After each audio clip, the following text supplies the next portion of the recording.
मैं कोई त्योहार नहीं करती, कोई मैं व्रत नहीं करती, तीज भी नहीं करती, सिंदूर भी नहीं लगाई हूँ। और मेरे पति प्रोफेसर रमाकांत ठाकुर जी बिल्कुल हेल्दी और स्वस्थ हैं। मैं ब्राह्मणों से, इस व्यवस्था से बहुत दूर हूँ और बहुत सालों से हूँ, मान्यवर जा रहे हैं 2001 से। और आज हमारे सारे बच्चे सफल हैं। 2 बेटियां हैं मेरी जो इंटर कॉलेज में लगी हैं 2 साल पहले। एक का गायघाट में है, वो भी आ जाएगी, और एक मधुबनी में थी, वो भी ट्रांसफर होकर यहाँ आ जाएगी। एक बेटा MBBS कर रहा है। सारे बच्चे सफल है। नहीं है कि हम भगवान को नहीं मानते हैं तो भगवान की वजह से हमारे बच्चे नहीं, सारे बच्चे सफल। परिवार सुखी है, दोनों सर्विस में हैं, ठीक हैं, स्वस्थ हैं, आपके सामने खड़े हैं। तो मन से, ये मन का जो भ्रम है ना, जो आप उधर दे रही है ना, उसे निकाल के फेंकिए। एक शराबी पिता से भी ज्यादा खतरनाक एक पाखंडी माँ होती है। एक शराबी पिता से भी ज्यादा खतरनाक एक पाखंडी अंधविश्वासी माँ होती है। कैसे? कभी भी एक शराबी पिता ये नहीं चाहेगा कि मेरे बच्चे शराबी बने, कभी भी नहीं चाहेगा। लेकिन जो अंधविश्वासी माँ होगी, पाखंड में डूबी हुई माँ होगी, धार्मिक कर्मकांडों में उलझी हुई माँ होगी, वो हमेशा चाहेगी कि मेरे बच्चे भी ऐसा ही बने। इसलिए सबसे ज्यादा जवाबदेही और जिम्मेदारी हम महिलाओं के कंधे पर है। हम क्या देखना चाहते हैं, अपने बच्चों को क्या बनाना चाहते हैं? अपने बच्चों को मजबूत बनाना चाहते हैं, साइंटिफिक अप्रोच वाला बनाना चाहते हैं, या उन्हें हम धार्मिक कर्मकांडों में उलझा करके उन्हें मानसिक रूप से पंगु बनाना चाहते हैं? ये आपको तय करना होगा। कितना अजीब लगता है जब हमसे गाय का गोबर रख के कहा जाता है कि तुम इसे मान लो कि गणेश है। पूजा होता है तो होता है ना। आप समझ सकते हैं कि पढ़ा लिखा व्यक्ति भी कोई गाय का गोबर ला के रख दे और उसे कहे कि मान लो कि गणेश हैं, तो हमारा विवेक कहाँ है? हम कितने विवेकशील हैं? समझ सकते हैं आप कि हम कितने विवेकशील रह गए कि गोबर को रख के कहा जाता है कि मान लो कि गणेश। वहीं पर पहचान हो गई कि आप में विवेक कितना है, आप क्या सोचते हो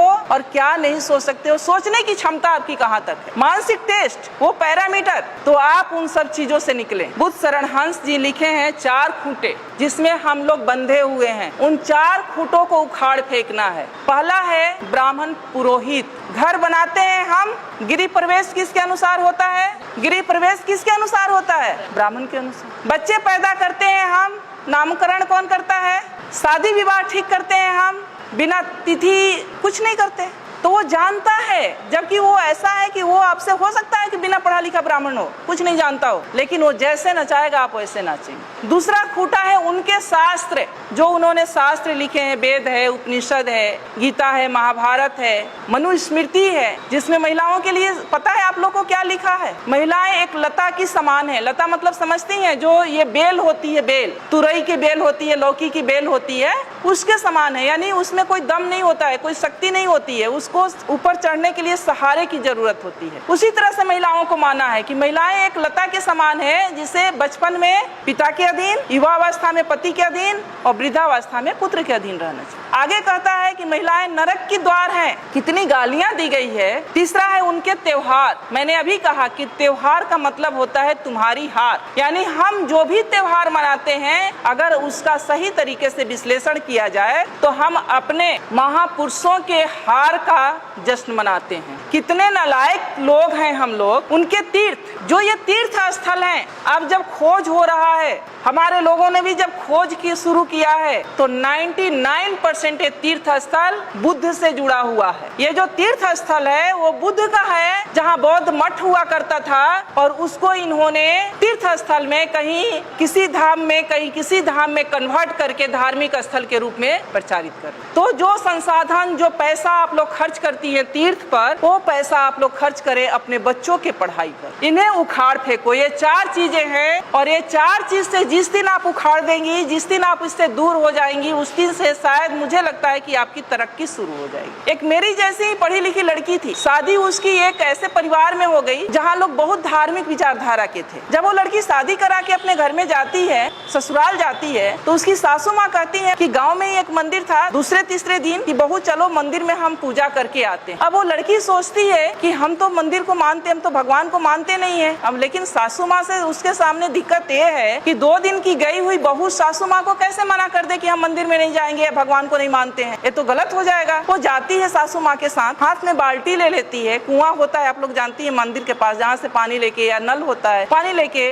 मंदिर में धुलाई किया जाता है या जल चढ़ाया जाता है। वो जब वहाँ पहुँचती है बाल्टी लेके तो देखती है कि गाय का मूर्ति बाहर बना हुआ है। वो गाय के थन के नीचे बाल्टी रख देती है। सासू माँ अभी ये गाय दूध देगी तो घर ले चल के खीर बनाएंगे। उसकी सासू माँ हंसने लगती है कि मेरी बहू तो पागल है, पत्थर की गाय कहीं दूध देगी, मैंने तो ये सोचा था कि ये गाय दूध देगी और हम घर में जाके खीर बनाएंगे। वहाँ से बाल्टी उठा लेती है। फिर वो थोड़ा आगे बढ़ती है तो वहाँ पर शंकर जी का मूर्ति लगा रहता है, तो उनके गले में एक सांप फुफकार रहा होता है, तो वो डरने का नाटक करती है और पीछे हट जाती है, सासू माँ से चिपक जाती है। सासू माँ अभी तो ये नाग मुझे डस लेगा। फिर उसकी सासू माँ हंसती है कि क्या वास्तव में मेरी बहू पागल है क्या? ये कहती है कि पत्थर का नाग मुझे डस लेगा, तो कहती है तुम पागल हो गई हो क्या, ये तो पत्थर का है, ये क्या तुम्हें डस सकता है? सासू माँ उसको अंदर ले जाती है जहाँ एक देवी की मूर्ति रहती। फिर उसकी सासू माँ कहती है कि बेटा देवी के चरणों में ये सब चढ़ा के देवी से आशीर्वाद ले लो, ये माँ बहुत आशीर्वाद इनका फलीभूत होता है, तुम आशीर्वाद ले लो। जब ये बात उसकी सासू माँ कहती है तब वो लड़की कहती है, अपने सासू माँ के चरणों में गिर जाती है, कहती है कि माँ पत्थर की गाय अगर दूध नहीं दे सकती और एक बाघ भी बाहर बना हुआ था उसे भी देख के डरी थी, पत्थर का बाघ मुझे खा नहीं सकता, पत्थर का नाग मुझे डस नहीं सकता, तो ये पत्थर की देवी मुझे आशीर्वाद भी नहीं दे सकती। मेरी देवी आप हो और मैं तो आपकी सेवा करूंगी और मुझे तो आपका आशीर्वाद चाहिए। कि जो समाज ये कहता है कि हम सब हिंदू हैं और हिंदू आज खतरे में हैं, इसलिए हम सबको इकट्ठे होकर रहना चाहिए, जुड़ कर रहना चाहिए, वही समाज क्योंकि वो शीर्ष पर बैठा हुआ है, सारी व्यवस्थाओं की बागडोर उसके हाथ में है, फूले जैसे पिक्चर को जनसाधारण के बीच में दिखाने से गुरेज कर रहा है। मेरा एक सवाल है, क्या महात्मा ज्योतिबा फूले और सावित्री बाई फूले जिनके जीवनी पर ये पिक्चर बना है, क्या वो हिंदू नहीं थे? क्या वो हिंदू व्यवस्था को नहीं मानते थे? और अगर वो हिंदू व्यवस्था को मानते थे, हिंदू थे, तो फिर इस पिक्चर को जनसाधारण के बीच दिखाने से गुरेज क्यों? ये एक बहुत बड़ा सवाल है जो सिर्फ मेरे नहीं, जो लोग आज एक झंडे के नीचे एकत्र होने के लिए हिंदुत्व के नाम पर मरे जा रहे हैं, उनको सोचने वाली बात। सावित्री बाई फूले और ज्योतिबा फूले एक ऐसा नाम है जिन्होंने आपको आज इस स्थिति में बैठने का हक दिया। अगर मैं आज एक प्रोफेसर हूँ तो इसका भी श्रेय ज्योतिबा फूले और माता सावित्री बाई फूले को जाता है, क्योंकि अगर वो ये प्रयास नहीं किए होते तो हम महिलाएं ना कोई डॉक्टर बनता, ना इंजीनियर बनता, ना प्रोफेसर बनता। सिर्फ महिलाएं ही नहीं, कोई भी SC ST OBC का व्यक्ति और सभी वर्ग की महिलाएं, मैं कहती हूँ कि महिलाओं का मतलब सिर्फ SC ST OBC की नहीं बल्कि सामान्य वर्ग की भी महिलाएं, सभी वर्ग की महिलाएं, आज जो कुछ भी हैं हम लोग, वो हम माता सावित्री बाई फूले और ज्योतिबा फूले की देन। रही उनके संघर्ष की बात तो मैं बता दूं कि माता सावित्री बाई फूले जब मात्र 7 वर्ष की थी तब उनके हाथ एक इंग्लिश की किताब लगी, अंग्रेजी की बुक लगी और उसके पन्ने पलट रही थी। इतने में उन पर नजर उनके पिता की पड़ती है और वो उनके हाथ से किताब छीनकर खिड़की के बाहर फेंक देते हैं, क्योंकि उस समय महिलाओं के लिए पढ़ना लिखना पाप समझा जाता था। SC ST OBC के पुरुषों के लिए और सारी महिलाओं के लिए पढ़ने लिखने का कोई अधिकार नहीं था। और उनकी 9 वर्ष की अल्पायु में आप समझ सकती हैं कि 9 वर्ष की कितनी कम उम्र होती है, क्योंकि उस समय बाल विवाह प्रचलित था। 9 वर्ष की उम्र में उनकी शादी हो जाती है। संजोग कहिए, उनका सौभाग्य कहिए कि उनकी शादी ज्योतिबा फूले से होती, और जब शादी होती है तो ये इस इच्छा को वो ज्योतिबा फूले के सामने रखती। और जब ज्योतिबा फूले खेतों में काम कर रहे होते हैं तो जब खाना लेके माता सावित्री बाई फूले जाती हैं खेतों में तो अपने साथ वो किताब भी रख कर ले जाती। किताब रख कर ले जाती हैं तो ज्योतिबा फूले वहाँ उनको कुछ टास्क दिए होते हैं, वो कहते हैं उन्हें पढ़ाने लगते हैं। जब घर से बाहर वो खेतों में उनको पढ़ाते हैं,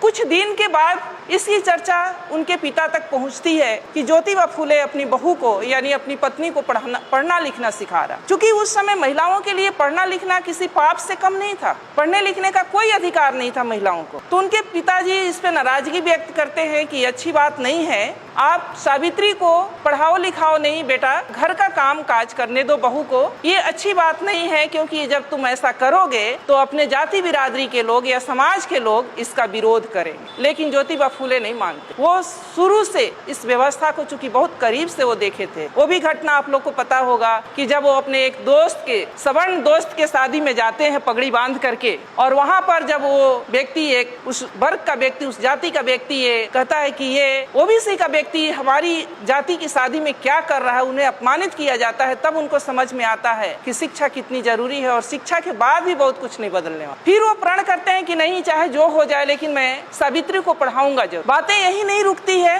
एक दिन उनके पिता उनके सामने एक शर्त रखते हैं कि या तो बहू को यानी सावित्री को पढ़ाना लिखाना छोड़ दो या तो मेरा घर छोड़ दो। उस समय सावित्री बाई भी हक्के बक्के रह जाती हैं कि पिता समान ससुर दो तरह की शर्त रख दिए, या तो मैं पढ़ना लिखना छोड़ दूं या पति के साथ मैं घर को छोड़ दूं। ज्योतिबा फूले कहते हैं कि डरने की बात नहीं है, हम पढ़ना लिखना नहीं छोड़ेंगे, तुम्हें पढ़ना लिखना है और हम पिता का घर छोड़ेंगे। उस समय बिना झिझक बिना कुछ लिए वो अपने माता पिता का घर ज्योतिबा माता सावित्री बाई फूले के साथ छोड़कर घर से निकल जाते। आज जो हिंदू मुस्लिम हो रहा है उस पे मैं थोड़ा बात करना चाहूंगी। उस्मान शेख एक नाम है जो ज्योतिबा फूले के बहुत अच्छे दोस्त हुआ करते थे। पूना के पेठ बाजार में रहते थे। जब वो घर से निकाल दिए जाते हैं तो उसी पूना के पेठ बाजार में जाते हैं और एक रूम लेते हैं, कमरा लेते हैं, रहने लगते हैं। उस्मान शेख से मिलते हैं। उस्मान शेख भी प्रगतिशील विचारधारा के थे। उस समय पर उस्मान शेख उनका मदद करते हैं ज्योतिबा फूले का। आप सोच सकती हैं कि उनके पिताजी ने उन्हें घर से निकाल दिया बहू के साथ,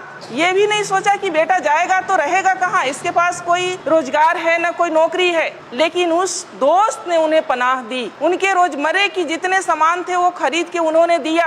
अपने घर का एक कोना उन्हें स्कूल खोलने के लिए दी और वहाँ पर वो स्कूल खोलते। सावित्रीबाई फूले का पढ़ाई लिखाई जारी रहता है। उस्मान शेख जी की एक बहन होती हैं फातिमा शेख, वो और सावित्रीबाई फूले, फिर उनकी चिंता बढ़ती है, इसीलिए वो सावित्रीबाई फूले को पढ़ा रहे थे कि ताकि लड़कियों को पढ़ाने में सुविधा हो जाए। वो अपने समाज में SC ST OBC और महिलाओं के लिए शिक्षा का अलख जगाना चाहते थे। दोनों ने मिलकर स्कूल खोला।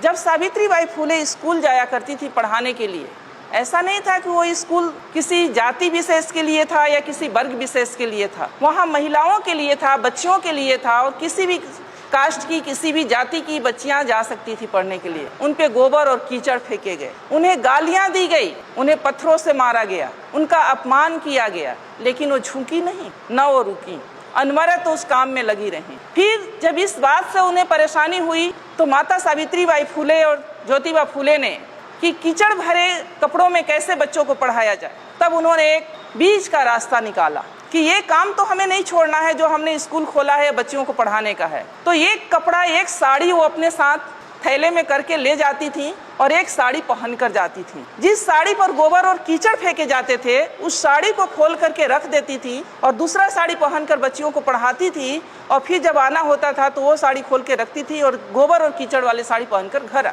आप सोच सकती हैं कि वो महिला जिनके कोई औलाद नहीं थे, सावित्रीबाई फूले के कोई अपने बच्चे नहीं थे, अपने संतान नहीं थे, इसके बावजूद भी उन्होंने इतना अपमान क्यों झेला दूसरी लड़कियों को पढ़ाने।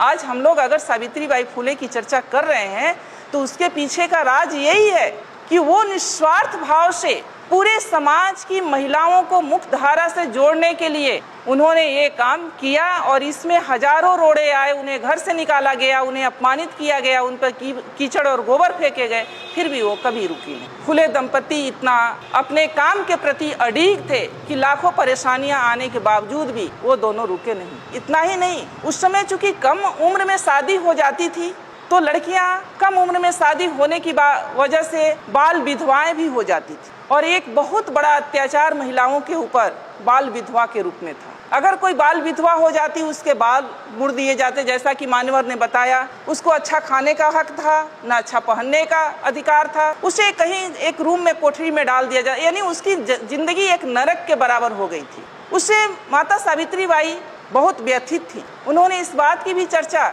ज्योतिबा फूले से की और उन दोनों ने मिल करके एक बाल विधवा आश्रम खोले, जहाँ जो उपेक्षित बाल विधवाएं हैं या जो वैसी बाल विधवा जो माँ बनने वाली हैं किसी कारण से और समाज उनको या परिवार उनको स्वीकार नहीं कर रहा है, वो वहाँ आकर अपनी बच्चों को जन्म दे सकती थी। इतना बड़ा काम उन लोगों ने सिर्फ और सिर्फ समाज के लिए किया। और आज हमने जैसा कि कहा कि पढ़ने लिखने का जो अधिकार मिला, अगर ज्योतिबा फूले नहीं होते, सावित्रीबाई फूले नहीं होती तो छत्रपति साहू जी महाराज नहीं होते, छत्रपति साहू जी महाराज नहीं होते तो फिर बाबा साहब भी नहीं होते और बाबा साहब नहीं होते तो ये संविधान नहीं होता, ये संवैधानिक अधिकार नहीं होता और आज हम यहाँ बोल नहीं रहे होते, आप लोग यहाँ सुन नहीं रहे।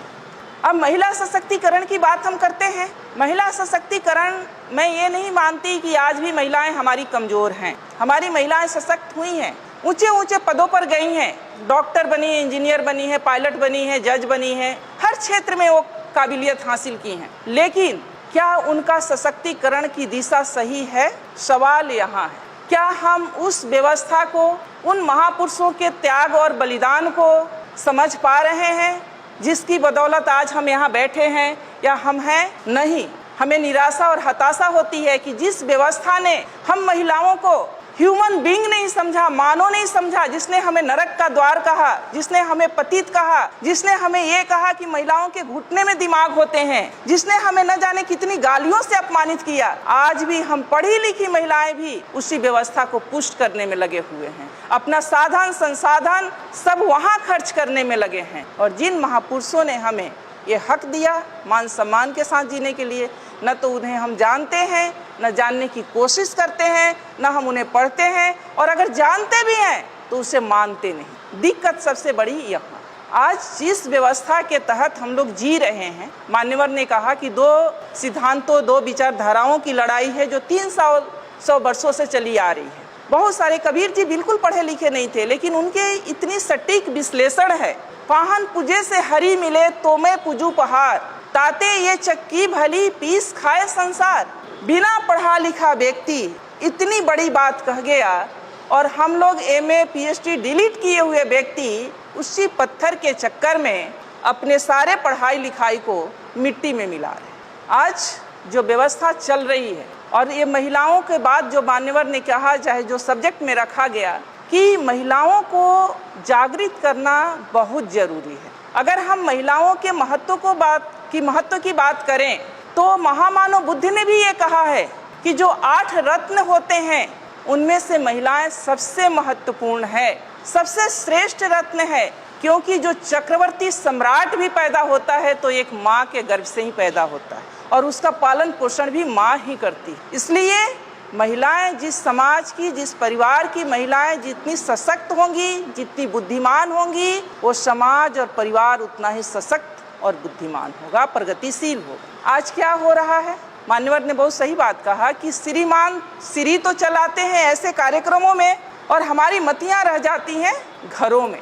मैं नहीं कहती कि ये सारे दोष महिलाओं का है, ये सारा दोष महिलाओं का सिर्फ नहीं है, महिलाओं से भी ज़्यादा दोष पुरुषों का है, हमारे समाज के पुरुषों का है, जिनको ये भय है कि अगर हम अपनी महिलाओं को भी, हमारी महिलाएं भी अगर जागृत हो गई तो शायद हमारा पुरुषत्व पर ठेस पहुंचेगा।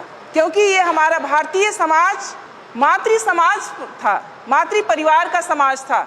सिंधु घाटी की सभ्यता को उठाकर पढ़ लीजिए, मोहनजोदड़ो की सभ्यता को उठा करके पढ़िए, मातृ सत्तात्मक परिवार हुआ करता था। माँ के नाम से परिवार का नाम होता था, वंश का नाम चलता था। लेकिन उस सभ्यता को, हमारे मूल सभ्यता को, हमारे मूल संस्कृति को मिटा करके ये जो संस्कृति और सभ्यता हम पर थोपी गई है, जिसके हम सब शिकार हैं, और आज हम उसी में आनंदित हो रहे हैं, ये गलत है। पढ़े लिखे होने के नाते हम लोगों को ये जानना बहुत ज़रूरी है कि हमारा दोस्त कौन है, हमारा दुश्मन कौन है, कौन सी मूल संस्कृति हमारी संस्कृति है और कौन सी मूल संस्कृति हमारी संस्कृति नहीं है। ब्राह्मणवादी व्यवस्था जो है, जिस व्यवस्था में आज हम लोग जी रहे हैं, वो व्यवस्था हमें गुलाम बनाने की व्यवस्था है, वो हमारी व्यवस्था नहीं है। अगर वो हमारी व्यवस्था रहती तो उस व्यवस्था में इतना ऊंच नीच नहीं रहता कि एक को पवित्र और दूसरे को अपवित्र समझा जाता। उसमें 6743 जातियां नहीं बनाई जाती, उसमें महिलाओं का इतना अपमान नहीं किया जाता, जिसमें ये कहा जाता कि महिलाओं का अपना स्वतंत्र कोई अस्तित्व ही नहीं है। बचपन में वो पिता के अधीन, युवावस्था में पति के अधीन और वृद्धावस्था में पुत्र के अधीन रहने की अधिकारी है, यानी महिलाओं का अपना कोई अस्तित्व नहीं है। और हम महिलाएं उसी व्यवस्था में अपना सारा संसाधन, अपनी सारी एनर्जी खत्म किए जा रहे हैं। तो हमें समझना होगा, जिस व्यवस्था के तहत हम लोग जी रहे हैं वो व्यवस्था हमारे लिए नहीं। हमारी व्यवस्था क्या है? जो हमारे महापुरुषों ने दिया है, जो ज्योतिबा फूले ने दिया है, जो सावित्रीबाई फूले ने दिया है, जो रामास्वामी पेरियार ने दिया है, जो बाबा साहब ने संवैधानिक आपको अधिकार दिया है, वो हमारी व्यवस्था है, जिसमें समानता असमानता जैसी कोई बात नहीं है। जिसमें समानता की बात कही जाती है, असमानता जैसी कोई बात नहीं है। बंधुत्व का बात है, भाईचारा की बात है। संवैधानिक अधिकार जो है, संवैधानिक जो विचारधारा है, उसके अकॉर्डिंग हमको व्यवहार करना होगा। हमें हर उस व्यवस्था को नकारना होगा जो असमानता पर आधारित है, जो बंधुत्व और न्याय की बात नहीं करता है। महिलाओं की बात है तो महिलाओं की जैसा कि बात आई, अभी बहुत सारी बातें आई।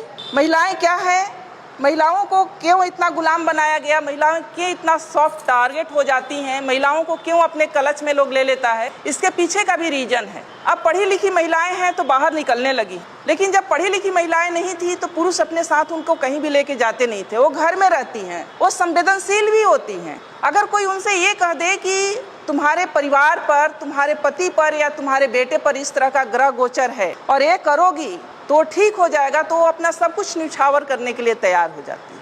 और इसी उसके मनोविज्ञान का फायदा हमारे दुश्मनों ने उठाया। मैं आपसे एक सवाल करती हूँ कि जो माँ, यहाँ बिहार में एक कल्चर है कि चाहे वो महिला बिल्कुल बेड पर हो, बेड रेस्ट में हो, डॉक्टर ने उसे मना कर दिया हो हर चीज़ से, फिर भी अगर वो जिंदा है तो वो ज्योतिया व्रत नहीं छोड़ती हैं। ऐसा है ना, ज्योतिया करेंगी ही करेंगी, क्योंकि कहा जाता है कि ये ज्योतिया जो है वो बच्चे के लिए है। तो जो माँ या जो महिला इतना 24 घंटे का बिना पानी के, बिना अपने बच्चे के सलामती के लिए व्रत कर सकती है, क्या उस महिला को झकझोर दिया जाए और बता दिया जाए कि असली तुम्हारी संस्कृति क्या है, तो क्या वो अपने बच्चे के उन्नति के लिए वो स्वीकार नहीं करेगी? जरूर करेगी। तो दोष हमारी महिलाओं में सिर्फ नहीं है, दोष हमारे पुरुषों में भी है कि जो हमारे पुरुष खुद ब्राह्मणी व्यवस्था के गुलाम हैं, वो अपनी महिलाओं को अपना गुलाम बना के रखना चाहते हैं। तो हमारी महिलाएं दोहरी शिकार हो रही हैं। तो पहले पुरुषों को भी तैयार होना होगा, पहले हमारे समाज के पुरुषों को मानसिक रूप से तैयार होना पड़ेगा और अपने महापुरुषों की विचारधारा को अपने घरों तक ले जाना पड़ेगा। और अगर वो वहाँ पर, कई बार होता है कि महिलाएं हमारी बहुत जल्दी नहीं समझ पाती, क्योंकि उन्होंने जो बचपन से देखा है, अपने माँ के आंचल में जो देखा है कि माँ हमारी व्रत करती थी, त्योहार करती थी, पूजा पाठ करती थी, और अचानक आप उनसे कहें कि आपको कोई पर्व नहीं करना है, तीज त्योहार नहीं करना है, तो वो नहीं मानेंगी। तो आपको उनको ऐसे प्रबोधनों में, जहाँ इस तरह के वैचारिक प्रबोधन होते हैं, वहाँ लेकर जाना चाहिए।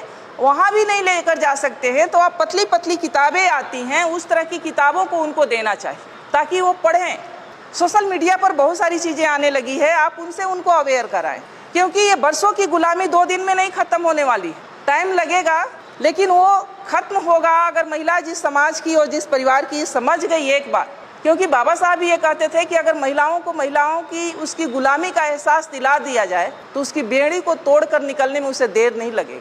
तो हमारी यहाँ जितने भी बहनें बैठी हैं, माताएं बैठी हैं, उनसे भी मेरा अनुरोध है, और जितने भी हमारे पुरुष भाई बैठे हैं उनसे भी अनुरोध है कि ये हम सभी को सहयोग से इस तरह के कार्यक्रमों को सफल बनाने के लिए, सहयोग से सभी को ये परिवर्तन के लिए, घरों में कई बार क्या होता है कि जब महिलाएं थोड़ी प्रगतिशील होती है और पुरुष प्रगतिशील नहीं होते हैं तो वहीं लड़ाई शुरू हो जाती है। पुरुष ये कहना शुरू कर देते हैं कि ये थोड़ी पढ़ लिख के क्या गई, ये बातों को नहीं मानती या मेरी बातों को नहीं मानती। और कई बार अब ये भी देखा जाता है, उसका दूसरा भी पक्ष है कि महिलाएं जब पढ़ लिख जा रही हैं, लड़कियां जब पढ़ लिख जा रही हैं, तो वो भी पुरुषों को तरजीह नहीं दे रही हैं। तो मैं यहाँ पर ये भी कहना चाहूँगी कि पुरुष और महिला दोनों, एक साइकिल का जो 2 चक्के होते हैं, 2 पहिए देखा आप लोगों ने साइकिल, अगर एक पहिए को पंचर कर दिया जाए और दूसरे का टायर ट्यूब सही रहे तो क्या जहाँ पर जाना है वहाँ तक हम उस साइकिल से पहुँच सकते हैं? नहीं पहुँच सकते ना। तो इसीलिए पति पत्नी का सामंजस्य होना, वैचारिक सामंजस्य होना बहुत जरूरी है, एक दूसरे को सपोर्ट करना बहुत जरूरी है। और अगर पति अगर प्रगतिशील हैं, इस तरह के प्रबोधनों से अगर वो सशक्त हो गए हैं और पत्नी नहीं किसी तरह से मान रही हैं, तो आप उन्हें ब्लेम मत करें कि वो नहीं मानती हैं। आप एक तो उनको ऐसे कार्यक्रमों में ले जाएं, दूसरे में पतली पतली किताबें दें, उनसे धीरे धीरे बातें करें, उन्हें बताएं, तभी वो सशक्त हो सकती हैं या सुन सकती हैं, आपको बातों को समझ सकती हैं। अभी जो समाज में चल रहा है, देश में चल रहा है कि हिंदू असुरक्षित हैं और हिंदुओं एक हो जाओ, मुस्लिम सिर्फ बहाना है, टारगेट पर SC ST OBC हैं, मूल निवासी हैं। जो आपको ये दिखाया जा रहा है हिंदू मुस्लिम का सीन, वो वास्तव में हिंदू मुस्लिम का सीन नहीं है। हिंदू मुस्लिम के आड़ में SC ST OBC को कैसे घुटने पर लाया जाए, जो थोड़ा सा ऊपर उठ गया है, कैसे उसे बर्बाद किया जाए, ये पूरे षड्यंत्र देश में चल रहा है। अब है कि स्त्रियों का शोषण सबसे ज़्यादा कहाँ हो रहा है, तो स्त्रियों का शोषण सबसे ज़्यादा धर्मों ने किया है। जो धर्म, जिसको हम लोग धर्म कहते हैं, वास्तव में वो धर्म नहीं धंधा है। जो धर्म कहते हैं कि हम धार्मिक काम कर रहे हैं, वो धर्म नहीं धंधा है। और पढ़े लिखे भी यहाँ अंधा है, क्योंकि धर्म का अर्थ होता है धारण करना। मैं समाजशास्त्र की छात्रा रही हूँ, उसमें पढ़ाया जाता है कि धर्म का अर्थ होता है धारण करना। धर्म का अर्थ कहीं भी पूजा पाठ से नहीं है। धर्म का मतलब होता है हमारे नैतिक चरित्र से, कि हम कितने नैतिक हैं। हम अपने कर्मों के प्रति, कर्म का मतलब हमारी जो ड्यूटी है, जो हमारी रिस्पॉन्सिबिलिटी है। अगर हम एक माँ हैं तो हमारा ये धर्म है कि अपने बच्चों का पालन पोषण परवरिश अच्छे तरीके से करें। हमारा ये धर्म नहीं है कि हम मंदिर में जाके घंटी बजाएं और बच्चा हमारा भूख से बिलख रहा हो। धर्म का मतलब होता है हमारे नैतिके से। तो जो महिलाओं का जो शोषण सबसे ज़्यादा हुआ है वो धर्मों ने किया है, फिर भी महिलाएं सबसे ज़्यादा धार्मिक कर्मकांडों में उलझी रही हैं। उन्हें यह पता नहीं है कि जिन धार्मिक कर्मकांडों को मान रही हैं वो उन्हें गुलाम बनाने के लिए है। जिन धार्मिक कर्मकांड को हम लोग कर रहे हैं वो कुछ और नहीं है। जैसा उमा शंकर जी ने कहा कि महिलाओं के लिए व्रत त्यौहार इसलिए रखा गया कि जब वो माँ बनने वाली रहे और उपवास करे तो जो बच्चों को पौष्टिक आहार मिलना चाहिए वो न मिले और बच्चा जो है वो किसी तरह से माने हष्ट पुष्ट न हो। तो महिलाओं का इसीलिए किया गया कि महिलाएं किसी भी समाज की रीढ़ होती हैं, किसी परिवार की रीढ़ होती हैं। जिस परिवार की महिला पढ़ी लिखी होगी, मजबूत होगी,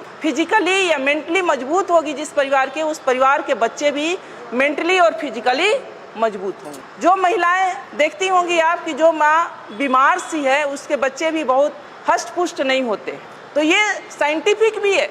और हमारी महिलाएं ऐसी नहीं थी, जो आज की महिलाएं हमारी यहाँ ऐसी नहीं थी। हमारी महिलाएं जो थी उनके नाम से परिवार का नाम चलता था और उन्हें बड़े साजिश के तहत उन्हें गुलाम बनाया गया। पहले तो उन्हें ये सब जेवर पहना करके गुलाम बनाया गया और जब इससे भी लगा कि वो नहीं गुलाम रहेंगी तो फिर उन्हें मानसिक कर्मकांडों में उलझा करके गुलाम बनाया गया। तो मैं तो इतना रिक्वेस्ट करूंगी कि ये जो कर्मकांड हैं, ये जो धर्म हैं, व्रत हैं, त्यौहार हैं, ये आपके गुलामी के प्रतीक हैं। जो त्यौहार हैं वो आपके, त्यौहार के मतलब होता है तुम्हारी हार। यानी ये सब हम लोग जो त्यौहार मनाते हैं, वास्तव में हिंदू पर्व त्यौहार, वो हम अपने ही पूर्वजों की हार का जश्न मनाते हैं। हम लोग अपने ही पूर्वजों के हार का जश्न मनाते हैं। और कहा गया है कि एक शराबी पिता से भी ज़्यादा खतरनाक एक पाखंडी माँ होती है। एक शराबी पिता से भी ज़्यादा खतरनाक एक पाखंडी अंधविश्वासी माँ होती है। कैसे? कभी भी एक शराबी पिता ये नहीं चाहेगा कि मेरे बच्चे शराबी बने, कभी भी नहीं चाहेगा। लेकिन जो अंधविश्वासी माँ होगी, पाखंड में डूबी हुई माँ होगी, धार्मिक कर्मकांडों में उलझी हुई माँ होगी, वो हमेशा चाहेगी कि मेरे बच्चे भी ऐसा ही बने। इसलिए सबसे ज़्यादा जवाबदेही और जिम्मेदारी हम महिलाओं के कंधे पर है। हम क्या देखना चाहते हैं, अपने बच्चों को क्या बनाना चाहते हैं? अपने बच्चों को मजबूत बनाना चाहते हैं, साइंटिफिक अप्रोच वाला बनाना चाहते हैं, या उन्हें हम धार्मिक कर्मकांडों में उलझा करके उन्हें मानसिक रूप से पंगु बनाना चाहते हैं?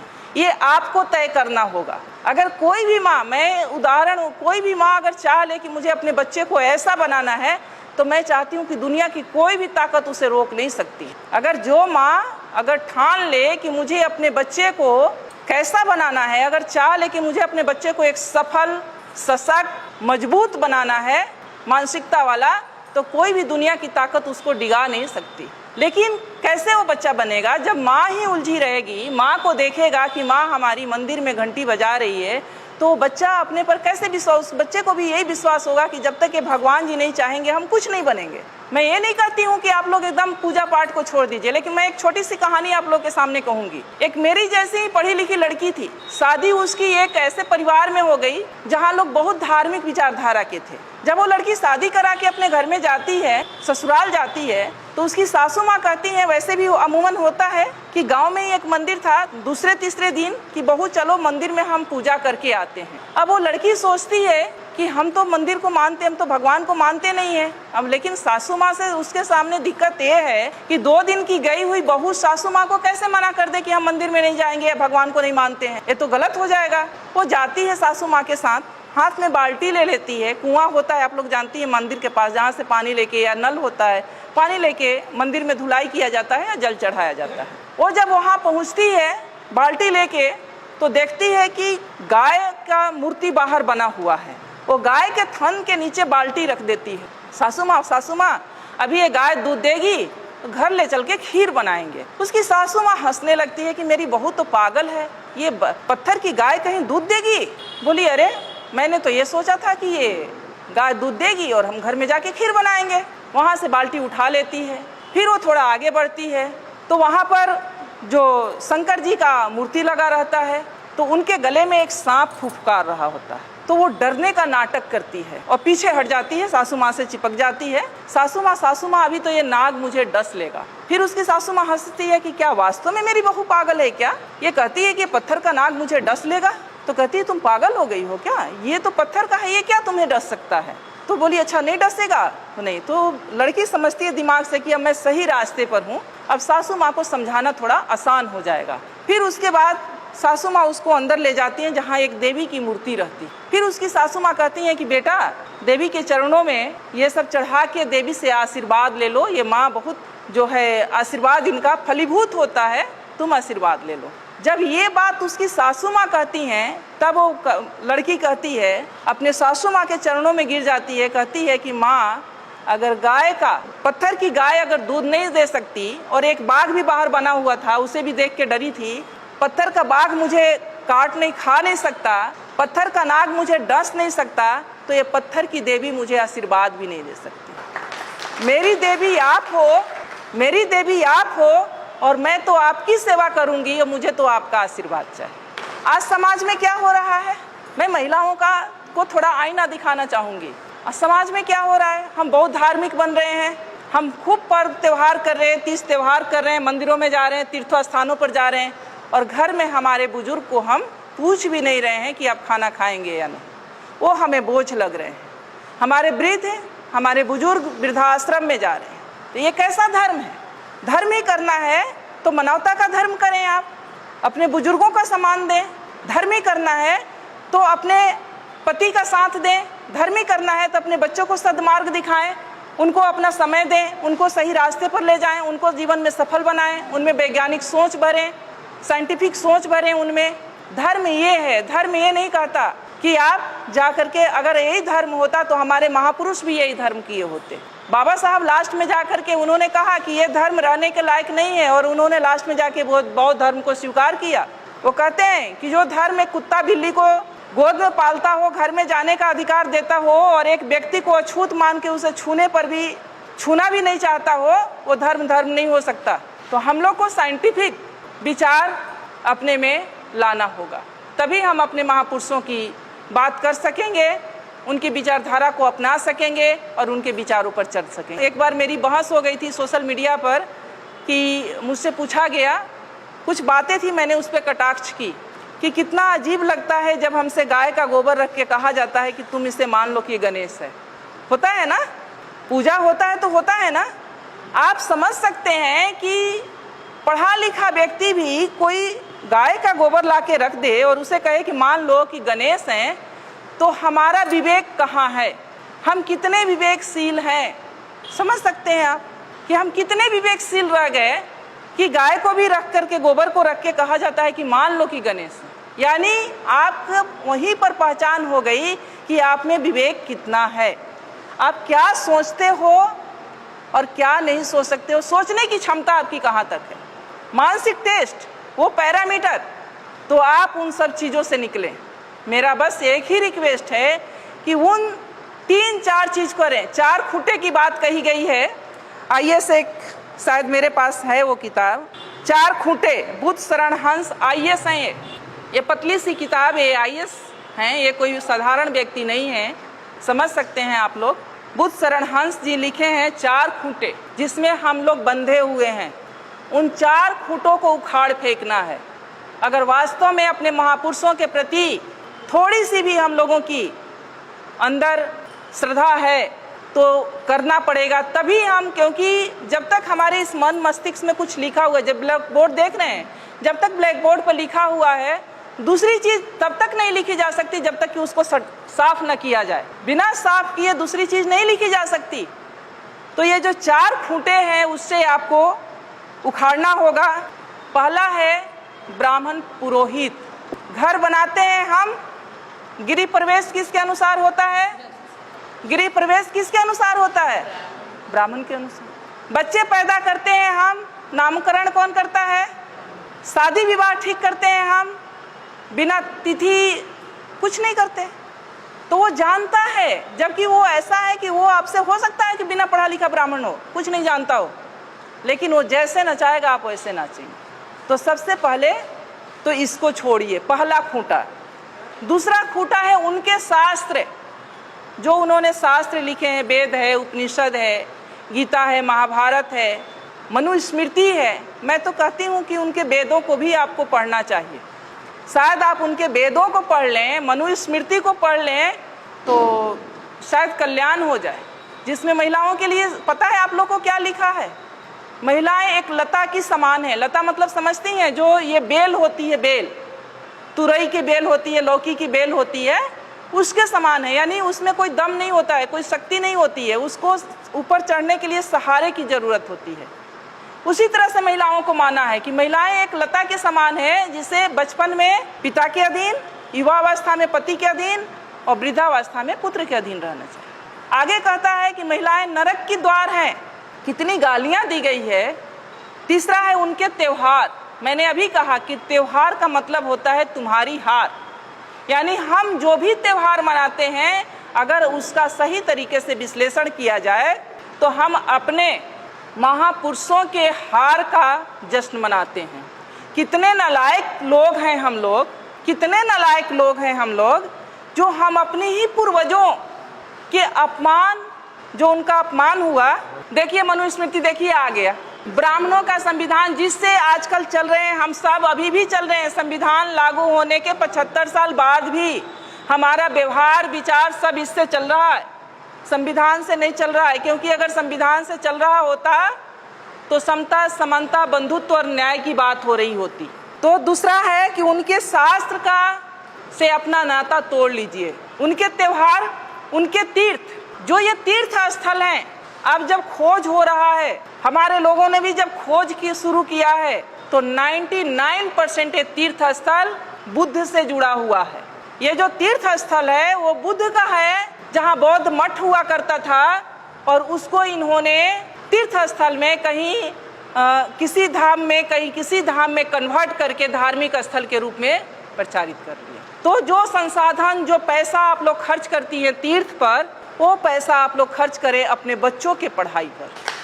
मेरा कहना है कि बच्चों के पढ़ाई पर इन्हें उखाड़ फेंको। ये 4 चीजें हैं, और ये 4 चीज से जिस दिन आप उखाड़ देंगी, जिस दिन आप इससे दूर हो जाएंगी, उस दिन से शायद मुझे लगता है कि आपकी तरक्की शुरू हो जाएगी।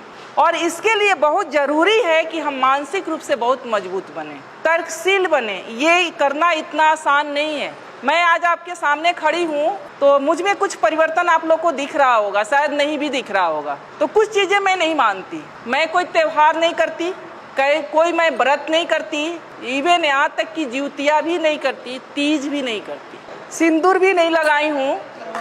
और मेरे पति प्रोफेसर रमाकांत ठाकुर जी बिल्कुल हेल्दी और स्वस्थ हैं।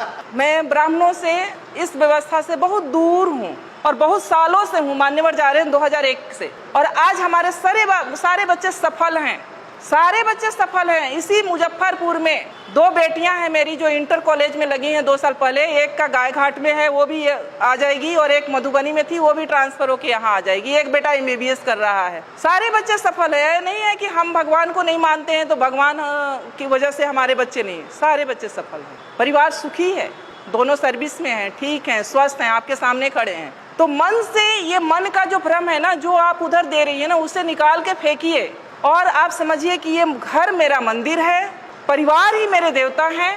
मेरे बुजुर्ग जो हैं, मैं ये मानती हूँ कि जो हमारे बुजुर्ग हैं, माता पिता, सास ससुर, जब तक मेरे ससुर जी जिंदा रहे, हस्बैंड आते थे या नहीं आते थे, मेरा निजी मामला है, लेकिन कभी कभी कहना पड़ता है। मैं गांव में आकर के, साल में 4 बार 5 बार मैं गांव में आकर के मैं अपने फादर इन लॉ के लिए रहती थी। क्योंकि मेरे फादर इन लॉ एक बार गए थे मुरादाबाद, मेरे बड़े जेठ नहीं हैं तो जेठानी जो हैं तो घर नहीं छोड़ के जा सकते थे, तो उनकी वजह से मैं आके साल में 4 बार 5 बार 5-5 6-6 दिन रहती थी उनकी सेवा के लिए। वो मेरे लिए देवता थे।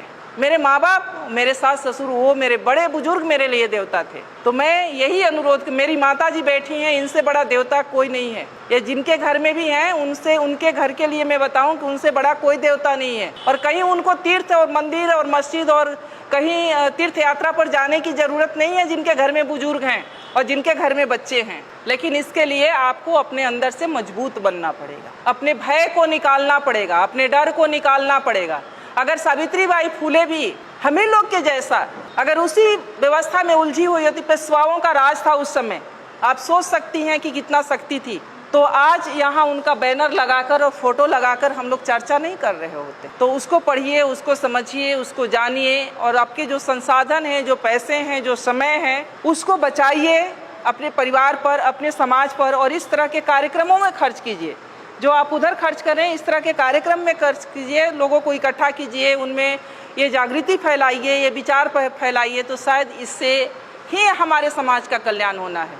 नहीं तो अगर हम उधर हैं तो उधर एक पशु से ज़्यादा हमारा महत्व नहीं है। उधर जगह है, हम जिस व्यवस्था में हम लोग जी रहे हैं, अगर उसी व्यवस्था में हैं तो किस स्थिति में हैं और क्या आपका महत्व है, आप लोग भी हमसे अच्छा जानते हैं। SC ST OBC के लिए क्या कहा गया है, उसको पढ़ने लिखने का अधिकार नहीं है, उसको संपत्ति रखने का अधिकार नहीं है, उसको अच्छा कपड़ा पहनने का अधिकार नहीं है, अच्छे मकान में रहने का अधिकार नहीं है। अगर उसके पास कुछ संपत्ति है तो उसमें पहला अधिकार ब्राह्मणों का बनता है, जो जब चाहे वो ले सकता है। तो क्या आप लोग चाहेंगी कि ऐसा हो? चाहेंगी? कोई माँ नहीं चाहेगी, कोई बहन नहीं चाहेगी कि हमारे बच्चों के साथ ऐसा हो। हर माँ, हर बहन यही चाहेगी कि हमारे जो बच्चे हों वो स्वतंत्रता के साथ, आज़ादी के साथ एक सशक्त मानव के रूप में ज़िंदगी जिए। तो उसके लिए व्यवस्था भी हम लोग को बनानी पड़ेगी, क्योंकि आज जिस व्यवस्था में थोड़ा सा हम लोग बोल पा रहे हैं, कह पा रहे हैं, हमारे महापुरुषों की देन है। और उनकी जो रोपे हुए पौधे का जो फल हम लोग खा रहे हैं, तो हम लोग की भी ये ड्यूटी बनती है कि अपने आने वाली पीढ़ी के लिए हम लोग भी एक रास्ता बना के जाएं, ताकि आने वाली पीढ़ी हमारे स्वाभिमान के साथ जी सके, एक मान सम्मान के साथ जी सके। मेरा जो जीवन का अनुभव है, मैं आपको बता सकती हूँ कि मैंने ऐसा नहीं है कि मैं शुरू में नहीं करती थी, मैंने 1-2 साल किया था। फिर मैं जहाँ पर रहती हूँ, मैंने देखा कि जब मेरे घर से फ़ोन जाता था कि ज्योतिया है या तीज है, चूँकि मैं सर्विस में हूँ तो मुझे भी उतना आभास नहीं होता था, छुट्टी नहीं होती वहाँ उतनी। तो मैंने कहा कि वहाँ के लोग नहीं करते, कोई नहीं जानता ये ज्योतिया क्या होता है, ये तीज क्या होता है, वो दूसरे महीने में। तो मैंने अपने दिमाग में ये सोचा कि ऐसा कैसे हो सकता है कि बिहार की माँ के लिए बच्चे अपने इतने प्रिय हैं और यहाँ की माँओं के लिए बच्चे नहीं प्रिय हैं। ये तो पूरे इंडिया में एक दिन होना चाहिए, ये तो बड़ा घालमेल है। फिर मैंने 1-2 साल मेरे तर्क चला, फिर मैंने छोड़ दिया। हमने कहा ये सब कुछ नहीं है, मन का भ्रम है और मन के भ्रम के अंतर्गत ये सब कुछ हम लोग कर रहे हैं। तो ये सब एक तरह से हमारे मन का भ्रम ही है और उस भ्रम में हम लोग पड़े हुए हैं। और जब तक हम लोग उस भ्रम से निकलेंगे नहीं, तब तक हम अपना सांस्कृतिक जो हमारी अपना कल्चर है उसको अपना नहीं पाएंगे। तो इसलिए मेरा एक अनुरोध यही है कि आप लोग अपने महापुरुषों को पढ़ें, उन्हें सुनें, उन्हें समझें, उन्हें जानें और उनके बताए हुए मार्ग पर चलने का प्रयास करें, ताकि हमारी आने वाली जो पीढ़ी है उससे भी एक अच्छा माहौल, एक अच्छा समाज और अपने महापुरुषों से हमें जो मिली हुई आज़ादी है उसका उपभोग करने का अवसर मिले।